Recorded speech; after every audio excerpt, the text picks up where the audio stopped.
Okay, so this is a tutorial on how to actually call into an office, what to say when you make that call, and then how to log that call right after. So obviously the easiest part is logging that call. The tough part is calling into that office. What do you say? How do you introduce yourself? This is the cold call. It is the technique that I use to get into the office is probably a little different than what traditional sales people do or what people in sales companies actually learn.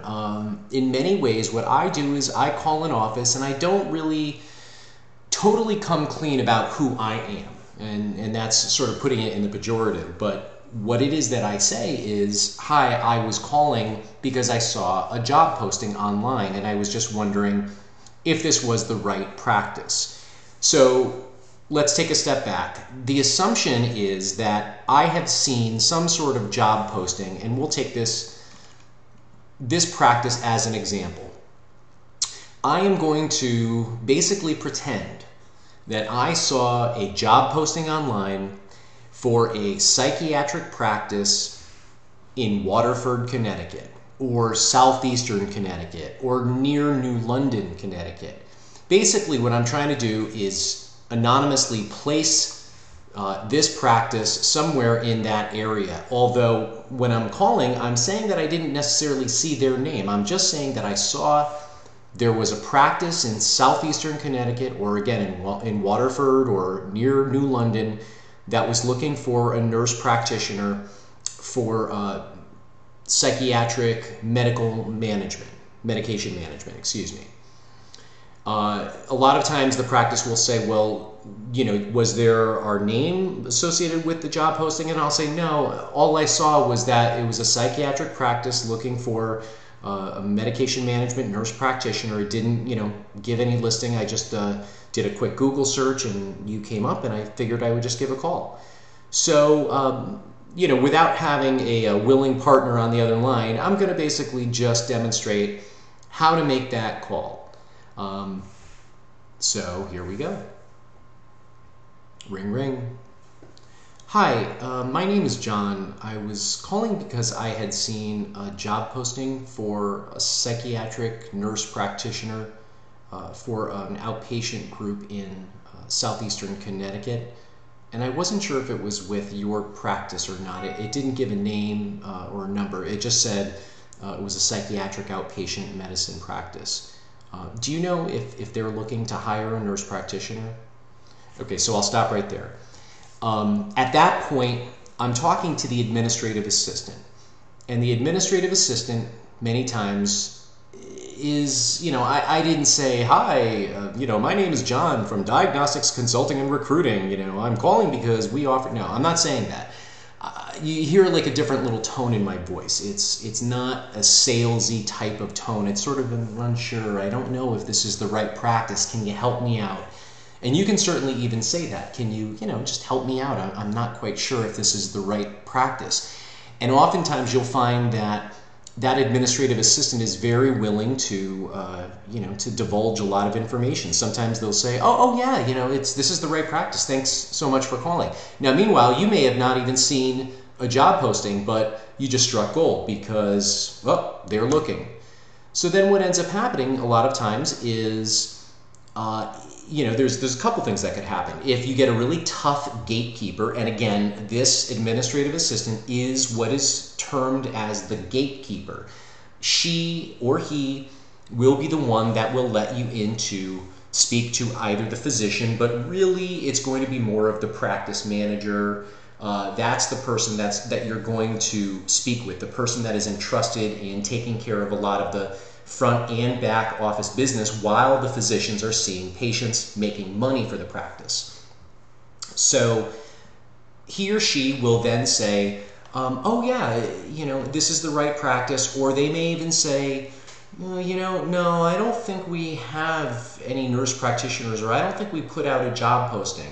And if they say that, there's all different things that you can say. You can say, oh, well, do they employ nurse practitioners, or would they be interested in talking to me? you know, there's a lot of things we can say. Maybe we'll go over that a different time. But let's say that they do say, "Oh yes, this is, you know, this is the practice," and they're like, "Hold on, talk to Mary, the practice manager." And so all of a sudden they put you on hold. They go get Mary. Mary picks up, and then now you've got a different sort of, you know, game to play here, because you at some point have to come clean. You know, you can't. You got past the gatekeeper. You know, good for you. And now you have to actually state your business, say what your business is. So at that point, you say, "Hi, Mary. I was calling because I had seen a job posting. My name's John. I'm here in Connecticut. I'm actually located in Glastonbury. And I didn't know if the nurse practitioner, if you were looking for a nurse practitioner for the practice, or if it might have been another group. But I saw the posting online. I figured I would just give a call." Mary says, "Oh yes, thank you very much. Oh, John, listen, do me a favor. Can you fax over your resume, or can I give you an email address?" And then at this point, this is where you need to come clean. And you say, "Mary, I'm sorry, I want to be honest. I'm actually not a nurse practitioner. I'm a medical practice consultant. And most of what I do, actually a lot of what I do, is find physician assistants and nurse practitioners for medical offices. But we don't work like recruiters do, in the sense that we just don't charge what traditional recruiters charge. We actually work based off of a flat rate fee versus a percentage of the first year's salary. I don't know if you're familiar with that concept, but essentially it's how traditional recruiters bill their client practices. It gets very expensive, and we just don't do that. We do all the same things that they do. We find candidates, we qualify them, you know, we provide a 90-day guarantee for every single candidate, but we just don't charge what they charge their clients. And then so we'll stop right there. Mary might say, "Well, John, can you just get me some information? You know, we're still looking at this point. We're not quite sure if we're ready to use a service." You can say, "Oh, absolutely, you know, no problem. Can I send you some information? Is there a way that I can get it to you? Email would really be best. Do you have an email address that I can use, or that I can send to?" And then she'll give you the email address. You've got Mary's email address, and you put that into Salesforce. You know, and then it can go different ways. Mary can say, "You know, John, we've been looking for a while," or "So-and-so just left. We need to find someone right now." And it's at that point that you can have sort of a different conversation with Mary. You can then say, "Well, Mary, let me just tell you exactly what it is that I do for my clients. I spend about 5-10 minutes with my clients prior to beginning to work with them, just to find out exactly what it is that they're looking for, because I don't want to send individuals over to you that aren't qualified. My job is to talk to those candidates, qualify them, send them over to you, give you a synopsis of my conversation with them. So by the time they come to meet with you, you're not, you know, they're not wondering whether or not they have to work weekends or nights. They're very aware of everything that this position entails. It really becomes more of a matter of, is this person someone that is going to fit in the context of our practice? Will their personality mesh with those clinicians that are already in the practice? That's my goal. So that's sort of what you want to say. You know, a lot of times Mary may have to talk it over with the hiring physician or the hiring partners, or get the information that you present over to Mary. So what I will do is I will then give Mary 3 different sort of marketing sheets or sell sheets. You know, they are basically a brochure, and then the other one is what I like to call just a sort of explanation of services, and I'm going to pull those up on the screen so that you can see that. This is the brochure that's coming up right now, and then I will show you the explanation of services. Okay, so basically my goal is not for Mary to get Mary to be able to regurgitate all that information, because I can't expect her to do that. She wouldn't know how to do that, and undoubtedly she would forget things, and undoubtedly I would forget things. So this is what I like to provide to all of my practice managers when I'm talking to them, but also to, you know, any client prospective client prior to signing with them.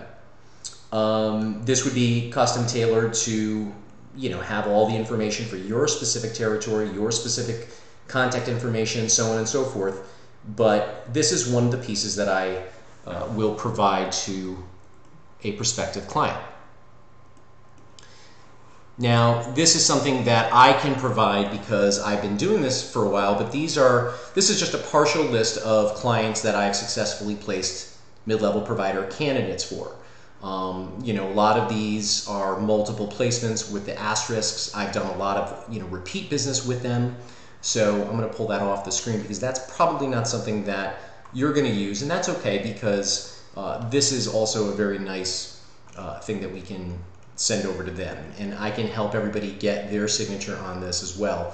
But essentially, this is going to give the practice manager all the information that he or she needs to get it over to the hiring physician so that they can make a determination about whether or not this would be the right way to go. So we'll talk a little bit more about making calls into offices and the different ways that it can go. But again, that's the basics of it. We're not calling to say, hi, I'm John. I'm calling from Diagnostics Consulting and Recruiting, because a lot of times those administrative assistants are trained to just hang up right, then and there. I get through to the practice manager 90 to 95% of the time when I employ that way of that route, that tactic of, can you help me out? I'm sort of not sure if this is with your practice. And a lot of times you can still get information, good, valid information from that administrative assistant. Do they even have nurse practitioners or physician assistants? Sometimes they get very chatty and they say, oh, you know what, we just had someone, they went on maternity leave. That's not any information that you're going to get if you come clean. If you say, I'm John from Diagnostics Consulting and Recruiting. It's not going to happen like that. So I've had the most success doing that and then making that sort of delicate, subtle transition over to, this is who I really am. At any point, if somebody says to me, hey, can you send your resume? Well, then the jig is up. That's where you have to come clean. And you do that again by saying, oh, no, I'm sorry, I wanted to be 100% clear. I'm not a physician assistant or nurse practitioner. I'm here in Connecticut. I mean, that part is true, but I'm not a physician assistant or nurse practitioner. I'm actually a medical practice consultant. And then you go into your sales pitch. So that sales pitch I will be able to actually record a real live call and have you listen to that so you can see exactly how it plays out. I'd like to have a few of those, and I definitely will get those onto the training site. But for now, this is how you make that initial call into the office. Next, I will show you how to enter that call into Salesforce.